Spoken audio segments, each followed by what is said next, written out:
बिस्मिल्लाहिर्रहमानिर्रहीम। अस्सलामुअलैकुम स्टूडेंट्स। आज हम इंग्लिश के जिस टॉपिक को डिस्कस करेंगे that is writing a good topic, supporting details and effective conclusion. Outline के अकॉर्डिंग आज हम इस टॉपिक को डिस्कस करेंगे। स्टूडेंट्स, इसके अलावा अगर आपको किसी टॉपिक में कोई कन्फ्यूजन है, आपको किसी सब्जेक्ट के कोई नोट्स चाहिए, चाहे वो ज़ूलॉजी है, बॉटनी है, केमिस्ट्री है, इंग्लिश है, आपको किसी भी सब्जेक्ट के कोई नोट्स चाहिए, आपको किसी लेक्चर में कोई कन्फ्यूजन है, तो आप मुझे कमेंट सेक्शन में मैसेज कर सकते हैं। इसके अलावा डिस्क्रिप्शन में मेरे व्हाट्सएप का लिंक दिया गया है, आप उस लिंक के थ्रू मेरे व्हाट्सएप ग्रुप को ज्वाइन करें। अगर आपको स्टडी से रिलेटेड कोई भी प्रॉब्लम होगी तो इंशाल्लाह आप मुझे उस ग्रुप पर मैसेज करें, मैं आपकी प्रॉब्लम को सॉल्व करने की पूरी कोशिश करूँगी। तो चलिए आइए स्टूडेंट्स, आज का हमारा टॉपिक है what is a good topic, supporting sentences and effective conclusion. तो सबसे पहले हम ये देख लेते हैं कि टॉपिक क्या चीज़ है। तो देखिए, जब भी आप कोई पैराग्राफ लिखते हैं उसमें जो टॉपिक है वो सबसे एक अहम चीज़ है। तो देखिए टॉपिक क्या है, the one thing the paragraph is about. Topic क्या है, टॉपिक एक वो चीज़ है जिसके अबाउट आपका पूरे का पूरा पैराग्राफ होगा। नेक्स्ट आगे देखें, is the unifying factor and every sentences and idea contained in the paragraph relates to the topic। इसके बाद आपने अपने पैराग्राफ में जो भी लिखना है, जो सेंटेंसेस आपने एक्सप्लेन करने हैं अपने पैराग्राफ में, वो आपके सारे के सारे किससे रिलेट करते हैं, आपके टॉपिक से। इसके बाद देखिए, टॉपिक एक वो चीज़ है जिस पे आपका इंटायर मीन्स के पूरे का पूरा पैराग्राफ जिसके अबाउट होगा, that is topic. So students, आपने एक चीज़ माइंड में रखनी है, why writing a paragraph you should choose a good or a best topic. कि जब भी आपने कोई पैराग्राफ लिखना है, जब भी आप कोई पैराग्राफ लिखने जा रहे हैं, you are going to write a paragraph, कि जब भी आप कोई पैराग्राफ लिखने जा रहे हैं तो आपने हमेशा चूज़ करना है एक गुड टॉपिक को, एक बेस्ट टॉपिक को। क्योंकि टॉपिक ही एक वो चीज़ है जिसपे आपका पूरे का पूरा जो पैराग्राफ है, इंटायर पैराग्राफ जिस पे बेस करेगा, डैट इज़ टॉपिक। तो हमेशा आपने एक बेस्ट टॉपिक को चूज़ करना है।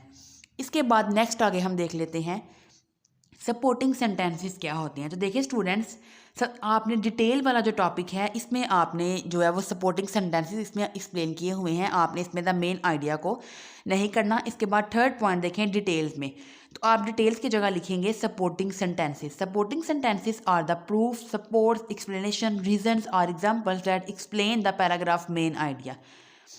आप देखें सपोर्टिंग सेंटेंसेस क्या हैं। सपोर्टिंग सेंटेंसेस अब वो प्रूफ हैं, वो सपोर्ट हैं, वो एक्सप्लेनेशंस हैं, वो रीजंस हैं, एग्जांपल्स हैं जो आपके टॉपिक को पैराग्राफ में एक्सप्लेन करेंगी। उसको आप क्या कहते हो, सपोर्टिंग सेंटेंसेस। कि आपने कोई भी एक टॉपिक लिख दिया, जैसे फॉर एग्जांपल आपने लिख दिया laptop.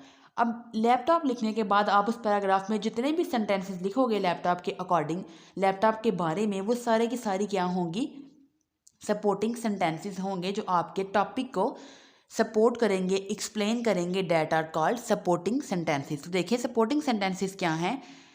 Supporting sentences help to develop the main idea, they give specific details related to the topic. Supporting sentences क्या हैं, आपके मेन आइडिया को भी डेवलप करती हैं कि आप अपने पैराग्राफ में क्या एक्सप्लेन कर रहे हैं, उसका आपका एक जो मेन आइडिया है वो क्या है, और उसके बाद ये आपको स्पेसिफिक डिटेल्स देते हैं अपने टॉपिक के बारे में कि आप जिस टॉपिक को एक्सप्लेन कर रहे हैं ये आपको उसके अकॉर्डिंग क्या देगा, स्पेसिफिक डिटेल्स।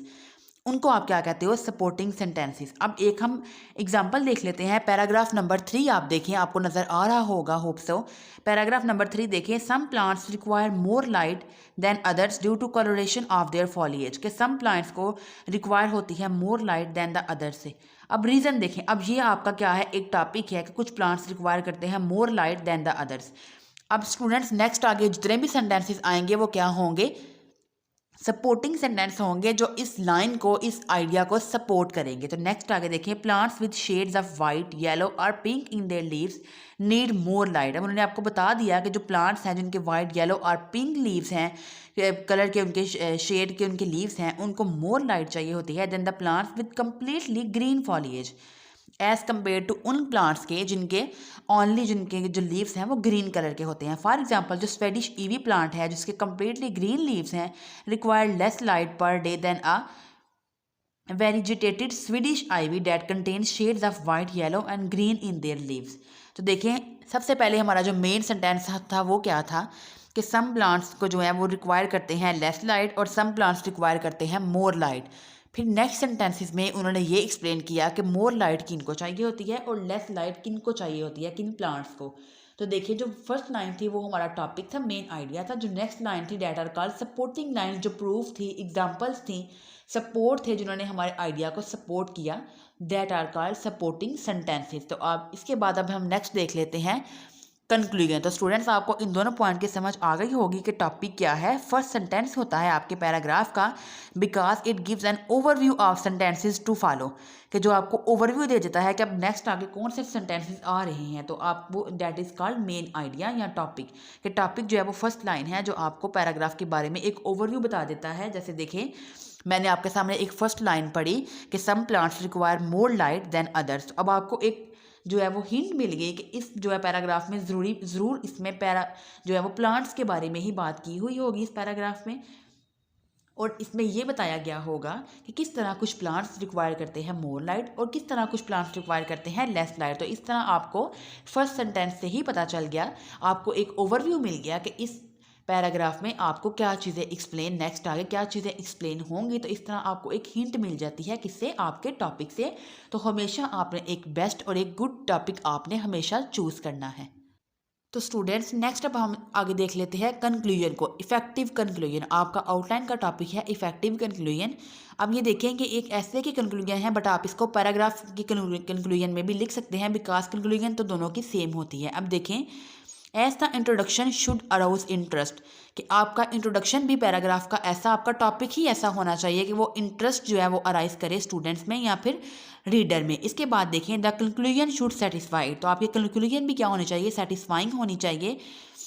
उसमें कोई भी चीज़ जो है वो आपने कोई भी चीज़ ऐसे नहीं छोड़नी, आपने ईच एंड एवरीथिंग को, जो टॉपिक आपको दिया गया है उसमें आपने हर चीज़ को अच्छे तरीके से क्या करना है, एक्सप्लेन करना है। तो नेक्स्ट आगे देखें an effective and satisfying end to an, ऐसे की जगह आप यहाँ पे लिखेंगे paragraph is an important as an arresting beginning. अब वो कहते हैं कि एक इफेक्टिव और सेटिस्फाइंग एंड भी इतना ही ज़रूरी होता है पैराग्राफ में जितना कि एक अरेस्टिंग बिगनिंग, कि आपकी बिगनिंग भी अरेस्टिंग होनी चाहिए। अरेस्टिंग मीन्स कि वो रीडर को अरेस्ट करे, कि रीडर ज़रूर उसको जो है वो पढ़े, कि उससे वो जो है वो इतनी आपकी जो बिगनिंग है वो इतनी जो है वो अथेंटिक, इतनी एक्यूरेट, इतनी अट्रैक्टिव होनी चाहिए कि रीडर मस्ट उसको रीड करे। नेक्स्ट आगे देखें एन अब्रप्ट और feeble ending may spoil the whole effect of the paragraph. आप ऐसे की जगह आप क्या लिखेंगे पैराग्राफ। वो कहते हैं कि अगर आपकी एंडिंग जो है अब्रप्ट होगी, अच्छी नहीं होगी, तो वो स्पॉयल कर देगी आपके पूरे पैराग्राफ के इफेक्ट को। अब देखें अ गुड कंक्लूजन क्या होती है, summing up of the arguments of the paragraph. आपने अगर आपको कोई ऐसा पैराग्राफ दिया गया था जिसमें आपने अपनी कोई आपने खुद से कुछ अपने आइडियाज़ बताने थे, अपने आर्गूमेंट्स देने थे, तो आपके जो आर्गूमेंट्स हैं वो समिंग अप होने चाहिए। मीन्स के लास्ट पे आपने उनको समराइज़ करना है, आपने उनको सबको ऐड करके अच्छे तरीके से सारे आर्गूमेंट्स को लिखना है। इसके बाद नेक्स्ट आगे देखें। अब इसमें ऐड का मतलब ये नहीं कि हम कोई मैथमेटिकली ऐड करेंगे, मीन्स कि आपने अच्छे तरीके से अरेंज करके तो उनको क्रोनोलॉजिकल ऑर्डर में जो है वो अच्छे तरीके से उनको ऑर्डर की फॉर्म में आपने अपने सारे आर्गूमेंट्स को सम अप करना है। इसके बाद नेक्स्ट आगे देखें a final conclusion drawn from the subject matter. आपने एक कंक्लूजन भी ड्रा करनी है लास्ट पे जो आपको सब्जेक्ट दिया गया था उसके बारे में। अ सूटेबल कोटेशन, आपने एक अच्छी सी कोटेशन ऐड करनी है। A sentence that strikingly express the main point, अब आपने उसमें वो सेंटेंस ही लिखने हैं जो आपके टॉपिक को, आपके मेन आइडिया को सपोर्ट करें। बाकी आपने जो है वो इधर उधर के सेंटेंसेस नहीं लिखने, आपने वही सेंटेंस लिखने हैं जो एक्यूरेटली आपके टॉपिक के बारे में हो, आपको जो आपको टॉपिक दिया गया था उसी के बारे में हो, उसी को सपोर्ट करें, उसी की रीजंस एक्सप्लेन करें, उसी को जो आपके टॉपिक है। क्योंकि हमने पढ़ा था कि सपोर्टिंग सेंटेंस क्या होते हैं, ऐसे सेंटेंस जो आपके टॉपिक को सपोर्ट करें थ्रू एग्जांपल्स, थ्रू प्रूफ्स। तो आपने वही पैराग्राफ जो है आपने अपने पैराग्राफ में वही सेंटेंसेस को ऐड करना है जो आपके टॉपिक को एक्सप्लेन करें, आपके मेन आइडिया को सपोर्ट करें। तो स्टूडेंट्स ये हमारा आज का टॉपिक था जिसमें हमने देखा कि गुड टॉपिक क्या होता है, सपोर्टिंग सेंटेंसेस क्या होते हैं और एक इफेक्टिव कंक्लूजन क्या होती है। तो ये एज सच कभी भी आपको लॉन्ग क्वेश्चन में नहीं आता, ये हमेशा आपको जो है वो हो सकता है 3 मार्क्स का आपको शॉर्ट में आ जाए कि इफेक्टिव कंक्लूजन क्या होती हैं, उसके कुछ पॉइंट्स लिखें कि एक पैराग्राफ की इफेक्टिव कंक्लूजन जो हैं वो क्या होती हैं। तो उसमें आप ये पूरा पैराग्राफ लिखोगे या फिर आप इसको पॉइंट्स में लिख दोगे 7 to 8 पॉइंट्स में, कि जो है कंक्लूजन आपकी हमेशा जो है वो ऑथेंटिक होनी चाहिए, एक्यूरेट होनी चाहिए, आपने सारे आर्गूमेंट्स को सम अप किया हो। इसके बाद आपकी जो है वो आपने कंसाइज जो है हमेशा लिखना है। इसके बाद नेक्स्ट जो है वो आपके जितने सपोर्टिंग सेंटेंसेस हैं वो आपके टॉपिक को सपोर्ट करें। इसके बाद नेक्स्ट आगे आपने जो है वो सूटेबल कोटेशन ऐड करनी है। आपकी जो एंडिंग है वो आपकी एब्रप्ट या फेबल नहीं होनी चाहिए, बल्कि आपकी जो एंडिंग है वो सूटेबल होनी चाहिए, अट्रैक्टिव होनी चाहिए। तो ये सारे पॉइंट्स थे कंक्लूजन के। इस तरह अगर आपको सपोर्टिंग सेंटेंसेस आते हैं तो आप वो भी लिख सकते हैं कि व्हाट आर सपोर्टिंग सेंटेंसेस। तो ऐसे सारे सेंटेंसेस जो आपके मेन आइडिया को सपोर्ट करते हैं पैराग्राफ में, वो these are called supporting sentences. कि वो सेंटेंसेस क्या होते हैं? Supporting sentences. तो स्टूडेंट्स अब मैं आपको एक लास्ट पे समरी बता देती हूँ कि किस तरह अगर आपको लॉन्ग क्वेश्चन आ सकता है। मोस्ट इंपॉर्टेंट लॉन्ग क्वेश्चन है कि किसी भी पैराग्राफ को लिखने का उसकी आप एक समरी बता दें या आप उसकी एक आउटलाइन बता दें कि आप पैराग्राफ को किस तरह लिखते हैं। तो वो हम समरी अब देख लेते हैं। तो स्टूडेंट्स ये देखें कि आपकी एक समरी है टू सम अप। आपने लास्ट में अपने सारे आर्गूमेंट्स को सम अप करना है। Clearly define your subject in your mind. आपके अपने माइंड में जो आपने सब्जेक्ट रखा है, जो टॉपिक चूज़ किया है, वो आपके माइंड में आपने इसको क्लियरली डिफाइन किया हो कि आपने इसके बारे में क्या लिखना है, आपको क्लियरली उसके बारे में आइडिया हो।